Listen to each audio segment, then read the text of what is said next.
Welcome my dear students and friends. Bangla থেকে ইংরাজি অনুবাদের আরও একটি নতুন ক্লাসে তোমাদের সকলকে স্বাগত।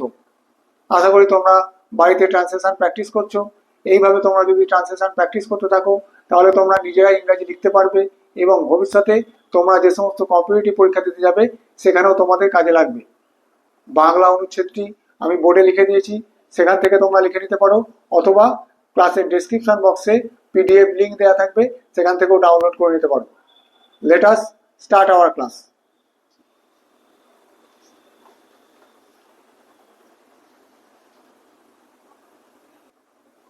দেখো প্রথম বাক্যটা কি বলেছে, আমার পিতা চৌধুরী জমিদারের নায়েব ছিলেন। নায়েব এই কথাটার সঙ্গে আমরা পরিচিত। নায়েব কাদের বলা হতো? জমিদারের আগেতে আমাদের যখন জমিদার প্রথা ছিল তখন জমিদারের যে সমস্ত সহকারী, জমিদারের ম্যানেজার বলতে পারো, তাদেরকে আমরা নায়েব বলতাম। তাহলে নায়েব কথাটাকে আমরা এটা লিখতে পারি estate manager,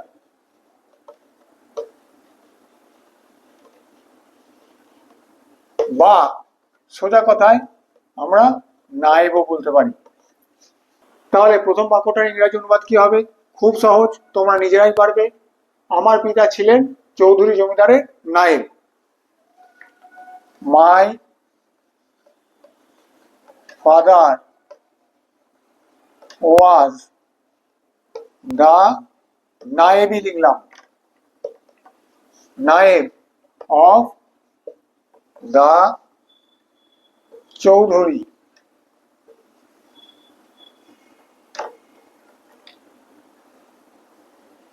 জমিনদার।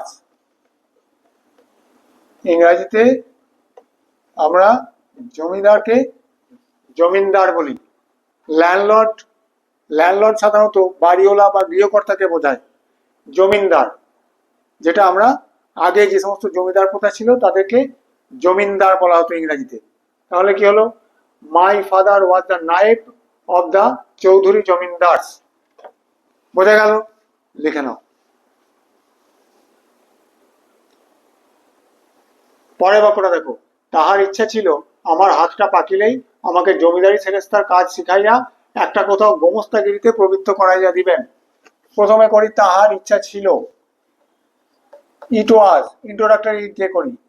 It was his wish that, তাহার ইচ্ছা ছিল যে, কি, তিনি আমাকে জমিদারি সেরেস্তার কাজ শিখাইয়া কোথাও একটা গোমস্তাগিরিতে প্রবৃত্ত করাইয়া দিবেন। That he would teach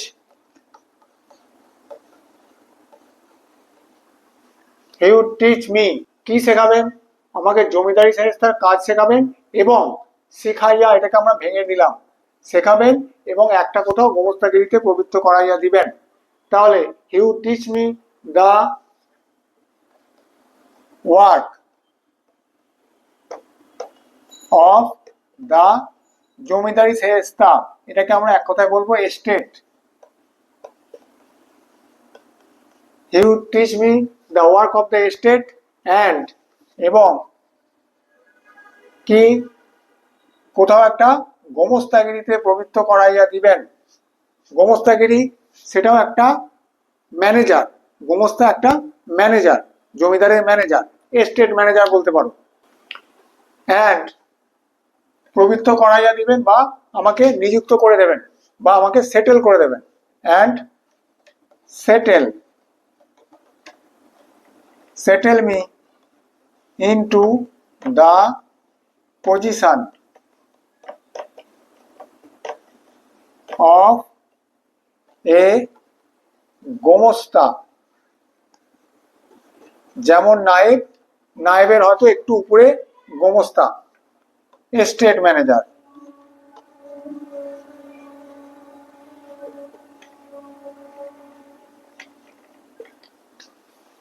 It was his wish that he would teach me the work of the estate and settle me into the position of a Gomasta, estate manager. কখন? আমার হাতটা পাকিলেই, as soon as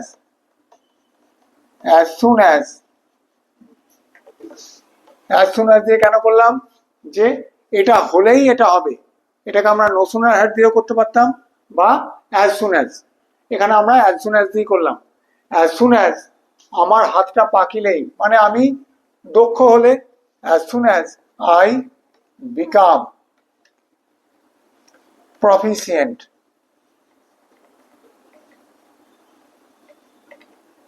বোঝা গেল? It was his wish that he would teach me the work of the state and settle me into the position of a gomasta. গোমস্তা কি? State manager. As soon as I become proficient, আমি দক্ষ হলে, হাত পাকলে মানে দক্ষ হলে। বোঝা গেল? লিখে নাও। দেখো পরের বাক্যটা, কিন্তু আমি মনে মনে তাহাতে নারাজ ছিলাম। নারাজ মানে রাজি নই। কিন্তু বাট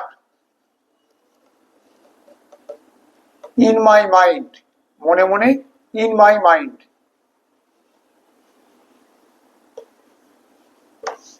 আমি তাহাতে নারাজ ছিলাম। আই disagreed টু দিস, এটাও বলতে পারি, বা আই disagreed টু দিস বলতে পারি, অথবা কি বলতে পারি, I was unwilling to do so, আমি এটা করতে অনিচ্ছুক ছিলাম। আই ডিসএগ্রিড টু দিস এটাও বলতে পারি যে আমি এটাতে নারাজ ছিলাম, বা I was unwilling to do so মানে আমি এটা করতে অনিচ্ছুক ছিলাম। বোঝা গেল? লিখে নাও। দেখো পরের বাক্যটা অনেক বড় বাক্য, পুরোটা এক জায়গায় ধরবে না, তাই প্রথমে ভেঙে নিয়ে এই পর্যন্ত আগে ট্রান্সলেশন করি, পরের অংশটা পরে করছি। কি বলছে? আমাদের পাড়ার নীলরতন যেমন কলিকাতায় পলাইয়া লেখাপড়া শিখিয়া কালেক্টর সাহেবের নাজির হইয়াছে, আমারও জীবনের লক্ষ্য সেইরূপ অত্যুচ্চ ছিল। প্রথমে কোন অংশটা করি? আমাদের পাড়ার নীলরতন যেমন, কি হবে? Just as Nilratan from our neighborhood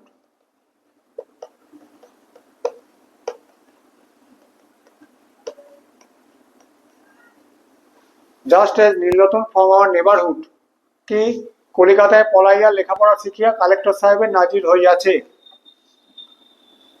প্রথমে করি কি?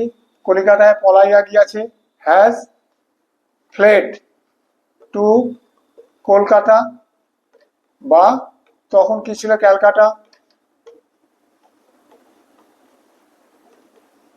অ্যান্ড কলিকাতায় পলাইয়া গিয়া, এই পর্যন্ত হলো ফ্লেড টু কলকাতা, ভেঙে দিলাম। তারপর লেখাপড়া শিখিয়া, অ্যান্ড স্টাডিড হার্ড, লেখাপড়া শিখেছিল, স্টাডিড হার্ড। তারপর কি হয়েছে? কালেক্টর সাহেবের নাজির হইয়াছে, and become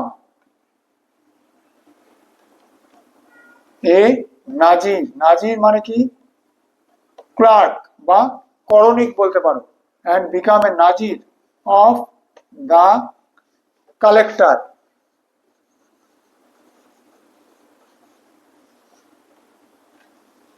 Just as Nilratan from our neighborhood has fled to Kolkata and studied hard and become a Nazir of the collector. দেখো এই হ্যাজ, এই একটা হ্যাজ দিয়ে ফ্লেড করলাম, স্টাডিড করলাম, তারপর বিকাম, তিনটেই কিন্তু ভি3।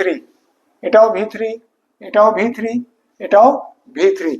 এই একটা হ্যাজের মাধ্যমে আমরা তিনটে ভার্বের ভি3 করলাম, ভি3 ইউজ করলাম, প্রেজেন্ট পারফেক্ট।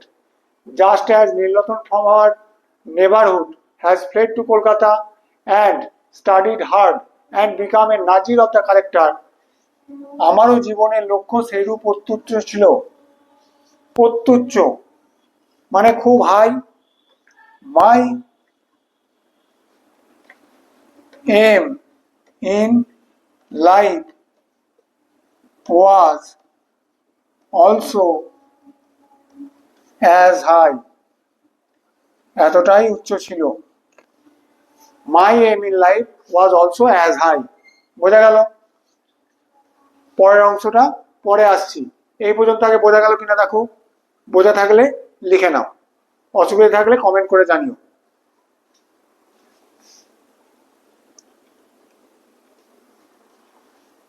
দেখো বাক্যটার বাকি অংশটা, কালেক্টরের নাজির না হইতে পারি তো জজ আদালতের হেড ক্লার্ক হইব, ইহা আমি মনে মনে নিশ্চয় স্থির করিয়া রাখিয়াছিলাম। প্রথমে এই অংশটা আগে করি, শেষ অংশটা, ইহা আমি মনে মনে নিশ্চয় স্থির করিয়া রাখিয়াছিলাম।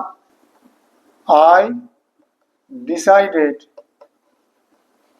ফার্মলি, স্থির, স্থির নিশ্চয়, আই ডিসাইডেড ফার্মলি, বা ডিসাইডেড না বলে আমরা ডিটারমাইন্ডও বলতে পারি, I determined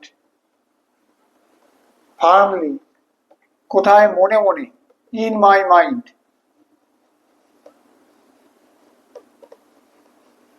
that I decided বা determined firmly in my mind that, যে কালেক্টরের নাজির না হইতে পারি তো জজ আদালতের হেড ক্লার্ক হইব, that I would become at least, at least কেন দিলাম, অন্তত পক্ষে, যে এই তোটা কিসের জন্য, তো অন্তত পক্ষে, become at least the head clerk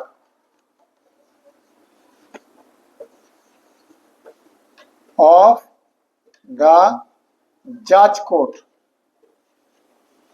বা judges court, I would become at least the head clerk of the judges court if not কি কালেক্টরের নাজির, the Nazir of the collector, বোঝা গেল? I decided বা determined firmly in my mind that, আমি এটা মনে মনে স্থির নিশ্চয় করেছিলাম যে I would become at least the head clerk of the judges court if not the nazir of the collector, যদি নাজির নাও হতে পারি তাহলে আমি জাজেস কোর্টের হেড ক্লার্ক হব বা জজ আদালতের হেড ক্লার্ক হব। বোঝা গেল? লিখে নাও।